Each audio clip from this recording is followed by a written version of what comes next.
Francisco Cândido Xavier. Os Mensageiros, segundo livro da coleção A Vida no Mundo Espiritual, ditado pelo Espírito André Luiz. Capítulo 20, Defesas contra o Mal. Descemos as escadarias e, em frente dos muros altos, pude observar a extensão das defesas do soberbo edifício. Aquela construção grandiosa era muito mais importante que a de qualquer castelo antigo transformado em fortaleza. Novamente, no exterior, podia detalhar a visão panorâmica com mais exatidão.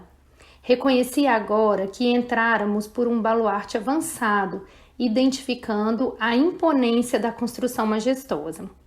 Apresentavam-se-me as linhas gerais com nitidez.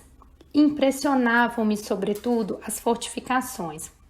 Via a torre de mensagem, consagrada, por certo, ao serviço de resistência. O baluarte agudo, elevando-se acima dos fossos que deixavam transbordar a água corrente. A torre de vigia, esbelta e alterosa. Observei o caminho da ronda, a cisterna, as seteiras e, em seguida, as paliçadas e barbacãs, refletindo na complexidade de todo aquele aparelhamento defensivo. E as armas? Identificava-lhes a presença na maquinaria instalada ao longo dos muros, copiando os pequenos canhões conhecidos na terra. Entretanto, vi com emoção, no cume da torre da vigia, a enorme bandeira de paz, muito alva, tremulando ao vento como largo penacho de neve.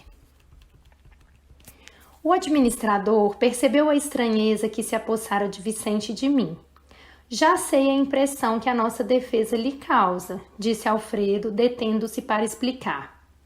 Fixando-nos com um olhar muito lúcido, continuou. Naturalmente, não imaginavam necessárias tantas fortificações. Conforme veem, nossa bandeira é de concórdia e harmonia. No entanto, é imprescindível considerar que estamos em serviço que precisaremos defender em qualquer circunstância. Enquanto não imperar a lei universal do amor, é indispensável persevere o reinado da justiça. Nosso posto está colocado aqui igualmente como ovelha em meio de lobos. E embora não nos caiba efetuar o extermínio das feras, necessitamos defender a obra do bem contra os assaltos indébitos. As organizações dos nossos irmãos consagrados ao mal são vastíssimas. Não admitam a hipótese de serem todos eles ignorantes ou inconscientes. A maioria se constitui de perversos e criminosos. São entidades verdadeiramente diabólicas. Não tenham disso qualquer dúvida. Deus meu, exclamou Vicente admirado, mas por que se organizam deliberadamente para o mal? Não sabem, porventura, que todos os patrimônios universais pertencem à majestade divina? Não reconhecem o soberano poder? Ah, meu amigo, falou Alfredo em tom grave, fiz as mesmas perguntas quando aqui cheguei pela primeira vez. As respostas que tive foram incisivas e concludentes. Poderíamos, Vicente, formular na crosta as mesmas interrogações. Os criminosos que fazem as vítimas da guerra, os exploradores da economia popular, os avarentos misérrimos, os sedentos de injustificado predomínio e os vaidosos cheios de fatuidade sabem tão bem quanto os nossos adversários daqui, que tudo pertence a Deus, que o homem é simples usufrutuário dos divinos bens. Não ignoram que os antepassados foram chamados à verdade e às contas pela morte, e que eles seguirão os mesmos caminhos. Entretanto, atormentam-se na crosta como verdadeiros loucos, amontoando possibilidades para a ruína e abusando das oportunidades mais santas. Aqui se verifica a mesma coisa. Querem dominar antes de se dominarem, exigem antes de dar e entram em perene conflito com o espírito divino da lei. Estabelecido o duelo entre a fantasia deles e a verdade do Pai, resistem às corrigendas do Senhor e transformam-se, esses desventurados, em verdadeiros gênios da sombra, até que um dia se decidam a novos rumos. Intrigado com as profundas observações, perguntei: mas como explicar as bases de semelhante atitude? Na Terra, compreendemos certos enganos, mas aqui, o generoso interlocutor não me deixou terminar e prosseguiu. Na crosta, nossos irmãos menos felizes lutam pela dominação econômica, pelas paixões desordenadas, pela hegemonia de falsos princípios. Nestas zonas imediatas à mente terrestre, temos tudo isso em identidade de condições.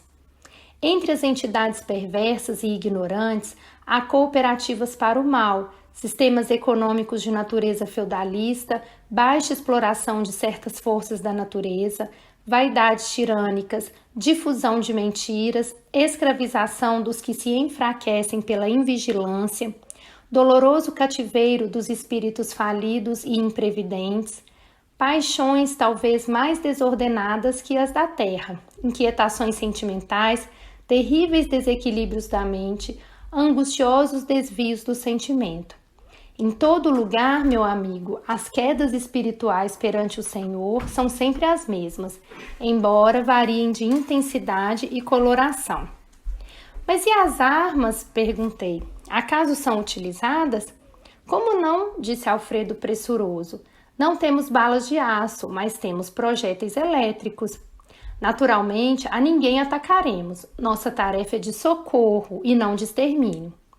No entanto, aduzi sob forte impressão. Qual o efeito desses projéteis? Assustam terrivelmente, respondeu ele sorrindo, e, sobretudo, demonstram as possibilidades de uma defesa que ultrapassa a ofensiva. Mas apenas assustam? Tornei a interrogar. Alfredo sorriu mais significativamente e acrescentou. Poderiam causar a impressão de morte. Que diz? Exclamei com insofreável espanto. O administrador meditou alguns instantes e, ponderando talvez a gravidade dos esclarecimentos, obtemperou. Meu amigo, se já não estamos na carne, busquemos desencarnar também os nossos pensamentos. As criaturas que se agarram aqui às impressões físicas estão sempre criando densidade para os seus veículos de manifestação, da mesma forma que os espíritos dedicados à região superior estão sempre purificando e elevando esses mesmos veículos. Nossos projéteis, portanto, expulsam os inimigos do bem através de vibrações do medo, mas poderiam causar a ilusão da morte, atuando sobre o corpo denso dos nossos semelhantes menos adiantados no caminho da vida. A morte física na Terra não é igualmente pura impressão? Ninguém desaparece. O fenômeno é apenas de invisibilidade ou, por vezes, de ausência. Quanto à responsabilidade dos que matam, isto é outra coisa. E além desta observação, que é da alçada da justiça divina, temos a considerar igualmente que nesta esfera o corpo denso, modificado, pode ressurgir todos os dias pela matéria mental destinada à produção dele. Enquanto que, para obter o corpo físico, almas há que trabalham por vezes durante séculos. Vicente e eu caláramos estupefatos. Alfredo sorriu serenamente e perguntou bem-humorado. Vocês conhecem a lenda hindu da serpente do santo? Ante a nossa expressão negativa, o administrador continuou. Contam as tradições populares da Índia que existia uma serpente venenosa em certo campo.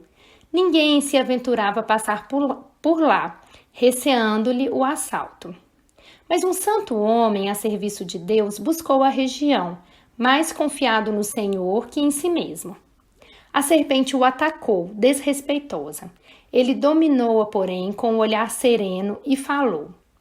Minha irmã, é da lei que não façamos mal a ninguém. A víbora recolheu-se envergonhada. Continuou o sábio seu caminho e a serpente modificou-se completamente. Procurou os lugares habitados pelo homem como desejosa de reparar os antigos crimes. Mostrou-se integralmente pacífica, mas desde então começaram a abusar dela. Quando lhe identificaram a submissão absoluta, homens, mulheres e crianças davam-lhe pedradas. A infeliz recolheu-se à toca desalentada. Vivia aflita, medrosa, desanimada. Eis, porém, que o santo voltou pelo mesmo caminho e deliberou visitá-la. Espantou-se, observando tamanha ruína. A serpente contou-lhe então a história amargurada. Desejava ser boa, afável e carinhosa, mas as criaturas perseguiam-na e apedrejavam-na.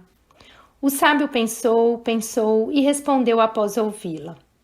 Mas, minha irmã, houve engano de tua parte.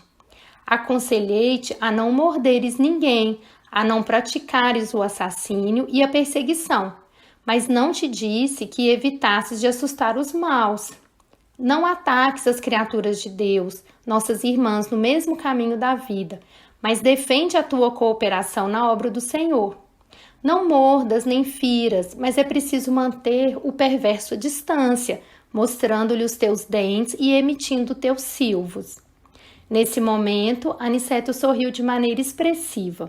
O administrador fez longa pausa e concluiu: creio que a fábula dispensa comentário.